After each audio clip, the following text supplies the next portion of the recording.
In this video, we are going to look at how to find the volumes of two types of shapes which are commonly encountered in both mathematics and real life, and those are spheres, which are round ball-like shapes such as tennis balls or footballs, and hemispheres, which are essentially just spheres that have been sliced exactly in half, so they look like a dome when placed flat on a surface. To begin with, let us discuss how we calculate the volume of a full sphere. To do this, we use a specific formula, which is volume equals 4 divided by 3 multiplied by pi multiplied by the radius raised to the power of 3, or in words, volume equals 4/3 pi r cubed, where the radius is the distance from the center of the sphere to any point on its surface.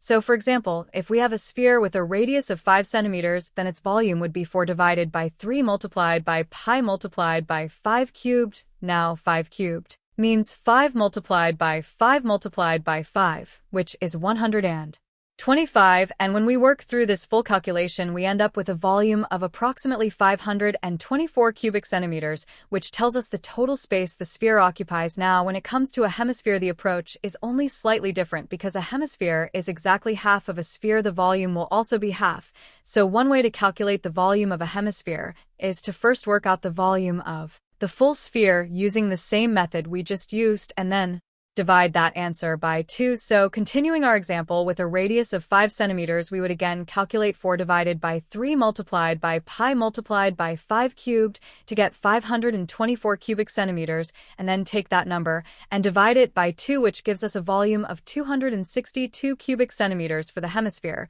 However, there is another method to find the volume of a hemisphere more directly, and that is to use a slightly different formula.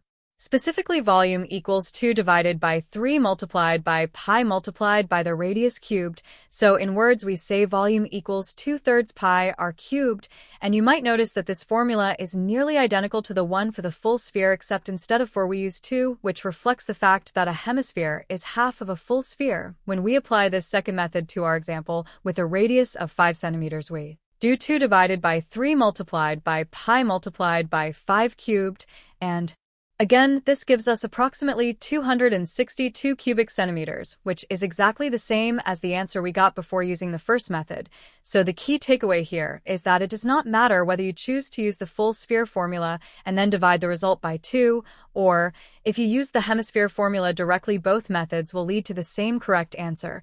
So it comes down to personal preference, and whichever one you find easier to remember and apply. Now for a slightly more challenging problem, let us try a question where we are given the volume of a sphere, and we need to work backwards to find its radius. Suppose we are told that a sphere has a total volume of 113 cubic centimeters, and we are asked to calculate the radius to the nearest whole number of centimeters. We begin by writing down the standard volume formula for a sphere, which is volume equals 4 divided by 3 multiplied by pi multiplied by the radius cubed. Since we are now trying to find the radius rather than the volume, we need to rearrange this formula. So we isolate the radius on one side of the equation. First, we multiply both sides by 3 to eliminate the fraction, which gives us 3 times the volume equals 4 times pi times the radius cubed. Then we divide both sides by 4 times pi to get 3 times the volume divided by 4 pi equals the radius cubed. Finally, we take the cube root of both sides to isolate the radius. So we now have that the